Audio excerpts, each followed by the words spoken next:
Mes sœurs et mes frères, si nous n'avons pas de manière spontanée des intentions de prière, il suffit de reprendre cette page d'Évangile et vous en aurez tout plein pour toute la semaine et encore pour longtemps.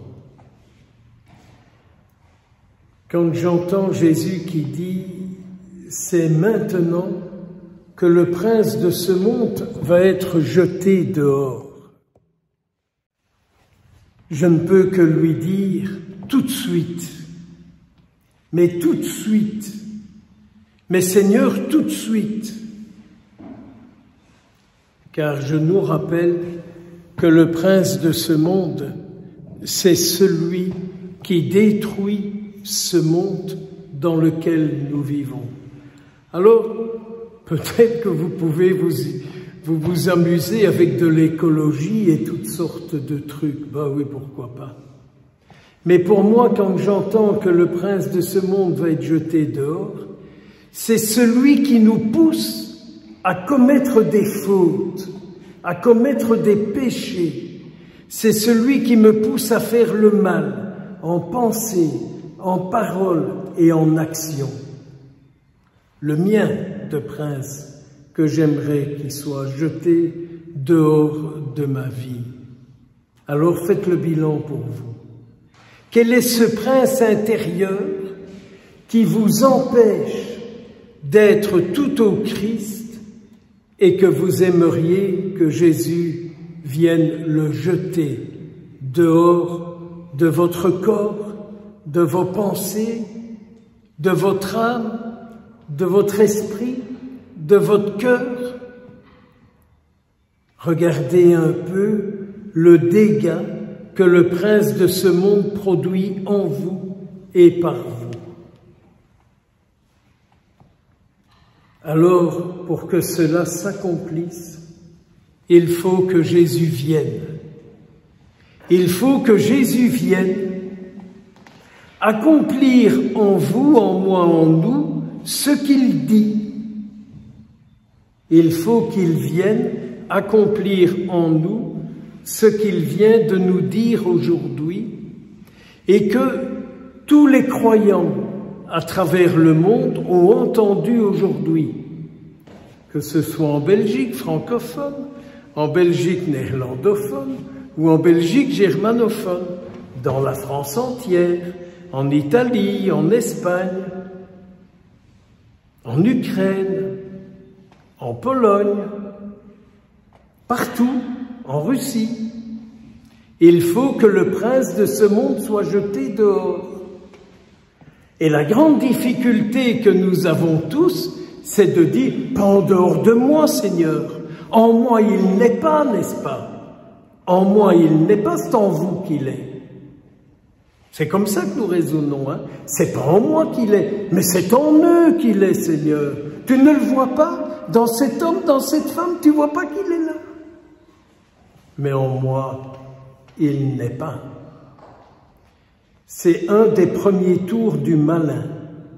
C'est de nous aveugler sur nous-mêmes et de ne pas nous permettre, de ne pas permettre à Jésus de nous montrer notre réalité. Il est terrible, hein? Il empêche Jésus de nous montrer notre réalité. Et donc on continue de vivre comme ça. Mais mon père, je suis quand même quelqu'un de bien. Je vais à la messe tous les jours, n'est-ce pas? Enfin, très souvent. Je communie, oui, je me confesse. Je mets une offrande. J'écoute ta parole, Seigneur, et encore, j'écoute ce qui me convient, hein, ce qui m'arrange, ce qui me plaît. Le reste, un peu plus tard, Jésus. Le reste, un peu plus tard, Jésus. Pas maintenant, quand même. Alors, c'est alors que la voix des prophètes résonne terriblement. Il faut qu'il y ait des prophètes aujourd'hui, c'est-à-dire des hommes, des femmes, qui écoutent Dieu et qui nous disent la bonne nouvelle de Dieu pour nous aujourd'hui. Nous avons besoin de rencontrer des gens qui nous disent la bonne nouvelle de Dieu pour aujourd'hui. Pas tellement des conseils de cuisine ou de bouffe, hein. C'est une parole qui parle à notre âme, à notre être profond, et qui nous dit, écoute, le prophète aujourd'hui te dit, j'inscrirai ma loi dans leur cœur. Seigneur, ta loi n'est pas dans mon cœur. Non, mais quand même, tu as vu toutes les études que j'ai faites. Tu as vu comme j'ai bien réussi mes examens. À Bruxelles, en France, à Rome, mon Dieu, comme j'ai bien réussi. Mais c'est pas pour ça, n'est-ce pas, que la loi de Dieu est en permanence dans mon cœur et que la loi de Dieu est ma vie.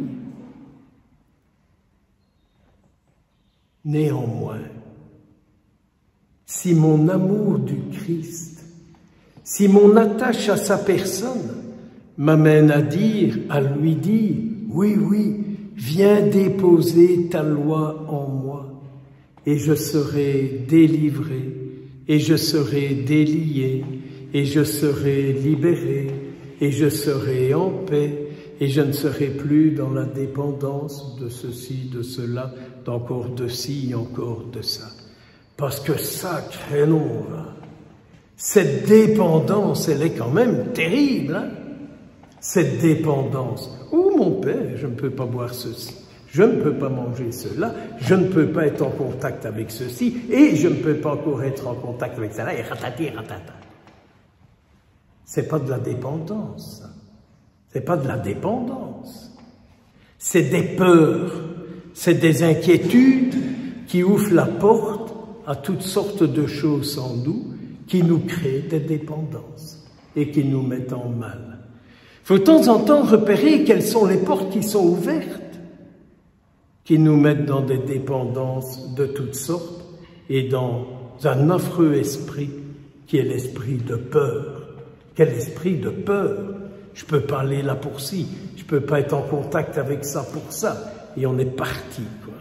C'est un terrible fonds de commerce. Dans notre monde d'aujourd'hui, c'est un terrible fonds de commerce. Alors, Philippe et André, ils étaient quand même perdus, hein, quand ils ont été lui dire « Nous voulons voir Jésus ». Si on venait vous dire ça, qu'est-ce que vous répondriez? Je connais, vous savez, les cathos bien pensants, comme ça, bien pratiquants, qui croient qu'ils sont Notre-Dame du bon conseil en toutes circonstances. Ah, mais vous devez faire comme ceci. Ah, mais vous devez faire comme cela. Ah, mais vous devez pardonner à celui-là. Et vous devez pardonner à celle-là. Et vous devez encore faire ci, encore faire ça. Notre-Dame du bon conseil. C'est pas l'évangile, hein. Mais il y a une terrible parole chez Einstein que j'ai toujours beaucoup aimée, où il dit « Si les gens ne parleraient que de ce qu'ils connaissent, il y aura un grand silence sur la terre. Si les gens parleraient vraiment de Jésus en eux, alors ce serait merveilleux. » Moi, j'aimerais bien arriver à faire ça, à parler de Jésus vivant en moi, à laisser Jésus parler, parce qu'il est présent en moi, et pas parce que j'ai lu à gauche et à droite, ou que j'ai appris comme ceci, comme cela. Le brave Philippe et André, ils suivaient Jésus depuis 3 ans, hein, et ils n'étaient pas encore capables de conduire à Jésus. J'ai eu l'occasion d'aller revisiter le noviciat où j'ai vécu 2 ans. Et je me disais, il y a 40 ans que je suis rentré, après 40 années, où est-ce que j'en suis de ma vie avec le Christ? Et pourtant, Jésus, que de fois je te dis, à part toi, qu'est-ce qui me reste comme raison de vivre? À part toi, à part toi. À part pour toi, à part comme toi. Alors vous voyez, nous voudrions voir Jésus qui nous dit « Je vais chasser le prince de ce monde ». c'est maintenant, c'est le moment. Petit verset, petit passage de la lettre aux Hébreux, et il dit « Jésus est devenu pour tous ceux qui lui obéissent la cause du salut. » Le mot « salut » venant du latin, on pourrait le changer. Pour tous ceux qui lui obéissent, ils seront sauvés, ils seront délivrés, ils seront libérés. Vierge Marie, obtiens-nous cette grâce de délivrance, cette grâce d'être tout à Jésus et de croire en lui. Saint Lucien Marie, dont nous célébrons ta naissance aujourd'hui à quelques kilomètres d'ici, à Melay, obtiens-nous cette grâce d'être attachés comme tu l'étais à la Vierge Marie qui t'a tellement révélé Jésus. Au nom du Père, du Fils et du Saint-Esprit.